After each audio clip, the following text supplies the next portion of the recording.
Hi and welcome to Natural Aesthetics. In this video I'm going to talk about COVID-19. Now I had originally planned to do a much longer speech on this, but thought it better to split it up into shorter videos. I'm going to try and keep it as concise and to the point as possible.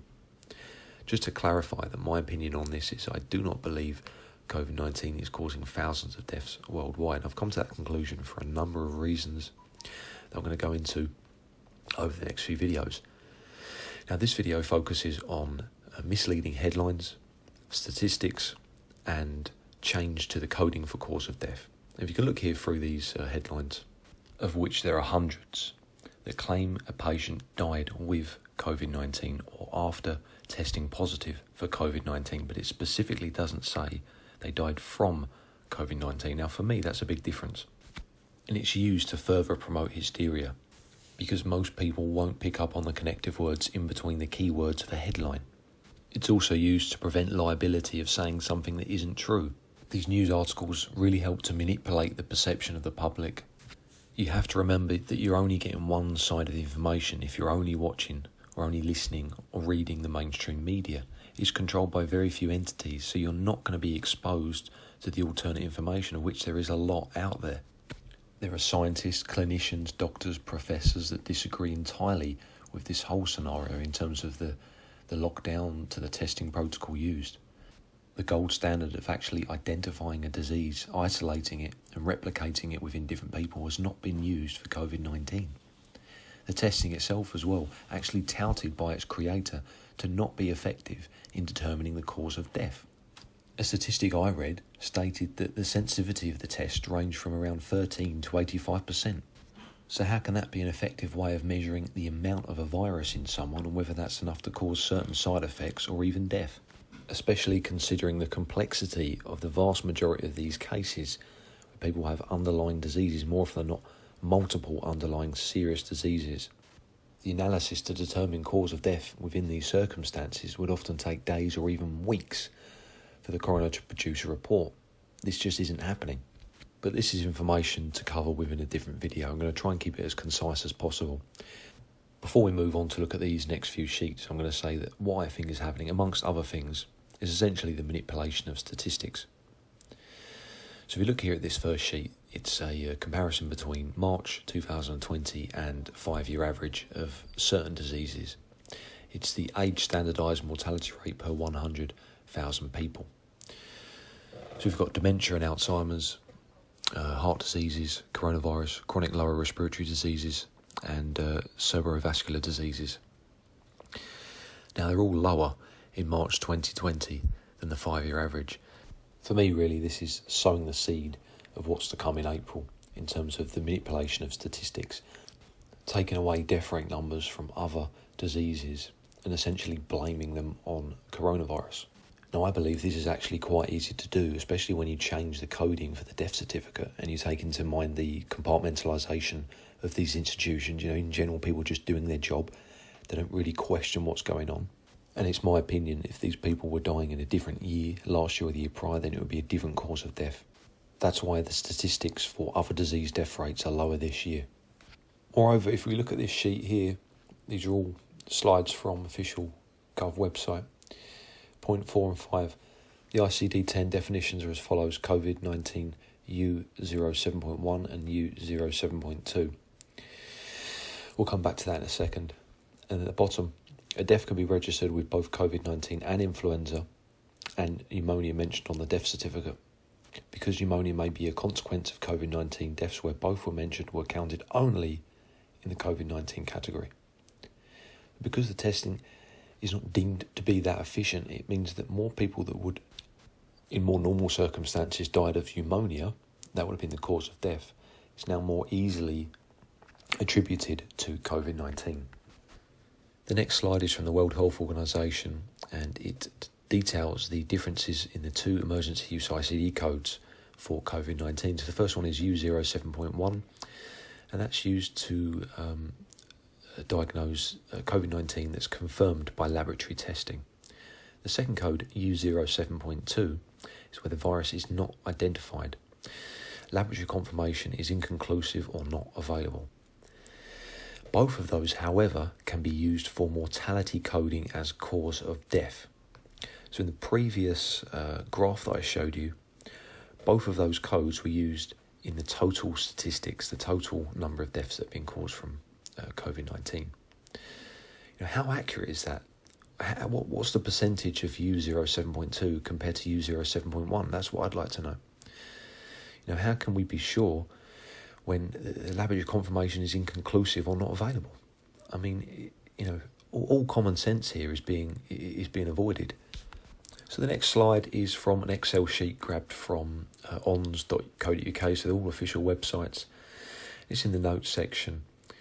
The bottom paragraph, from 31st of March 2020, these figures also show the number of deaths involving coronavirus COVID-19 based on any mention of COVID-19 on the death certificate.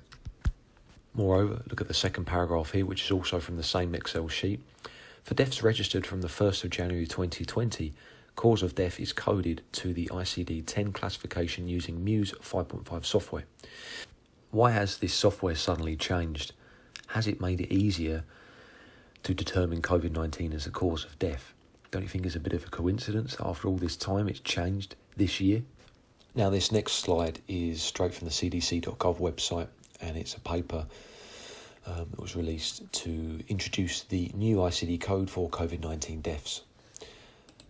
So when will it be implemented? Immediately. Will COVID-19 be the underlying cause? The underlying cause depends upon what and where conditions are reported on the death certificate. However, the rules for coding and selection of the underlying cause of death are expected to result in COVID-19 being the underlying cause more often than not. I mean, that last sentence to me is worrying. Does that strike you as precise methodology to be able to determine a proper cause of death? The last paragraph here says that if a death certificate reports coronavirus without identifying a specific strain or explicitly specifying that it is not COVID-19, NCHS will ask the states to follow up to verify whether or not the coronavirus was COVID-19. As long as the phrase used indicates the 2019 coronavirus strain, NCHS experts expects to assign the new code. However, it is preferable and more straightforward for certifiers to use the standard terminology, COVID-19. It seems to me they just want the term COVID-19 to be used as frequently as possible. So this next slide, again, looks information from the WHO, which are examples of how to certify the chain of events for deaths due to COVID-19. Now, you have to remember all of the hospitals internationally and within the UK will be using this framework. I mentioned before about compartmentalisation of institutions, and this is very obvious within the healthcare system. These frameworks are produced and they have to be followed, otherwise people lose their jobs. It's as simple as that. So some people are none the wiser, some people are wise to it, but follow anyway. Looking at frame A, we can identify that the underlying cause of death was a suspected COVID-19 case. Not even official, it's suspected. So a suspected COVID-19 caused pneumonia, which caused an acute respiratory distress syndrome. Then we look at the comorbidities. In part 2, coronary artery disease, type 2 diabetes, chronic obstructive pulmonary disease, which can all contribute to suffering from pneumonia a hell of a lot more likely. Yet through this framework, it's identified that a suspected case of COVID-19 is the underlying cause of death. That's not even an identified case, it's suspected. It's ludicrous in my opinion. So this next slide again from the WHO website, I'll read the bottom paragraph. A death due to COVID-19 may not be attributed to another disease, e.g. cancer, and should be accounted independently of pre-existing conditions that are suspected of triggering a severe course of COVID-19. So in effect, they're making it harder for any other pre-existing conditions to be liable for cause of death, to get to that bottom of the tier system that I just showed you. To further this is another slide, guidelines for death certification and coding.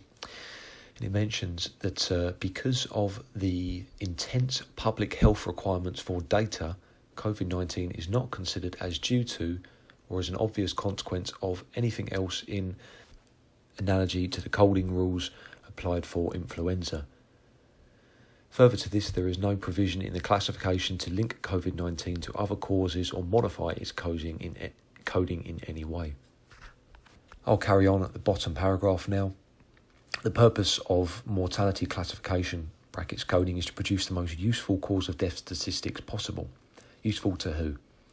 Thus, whether a sequence is listed as rejected or accepted may reflect interests of importance for public health rather than what is acceptable from a purely medical point of view. Therefore, always apply these instructions whether they can be considered medically correct or not.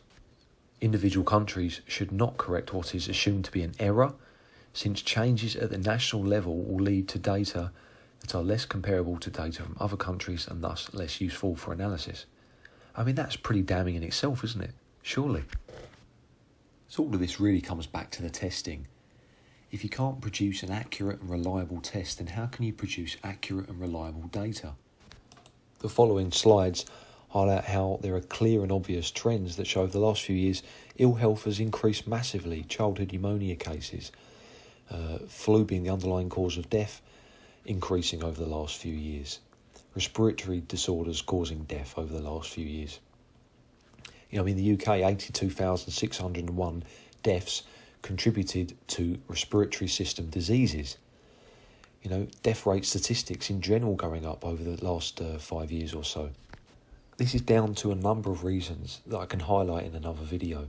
I'm going to sum up by saying that improper isolation and identification of the disease, ineffectual testing, and the manipulation of statistics that take advantage of the upward trend of ill health alongside the changes to the coding of cause of death are all being used to further the COVID-19 hysteria. Moreover, I'll quickly add that the increase in total death statistics you're going to see over the next couple of months are not just down to an increase in ill health in general, but also because of the isolation.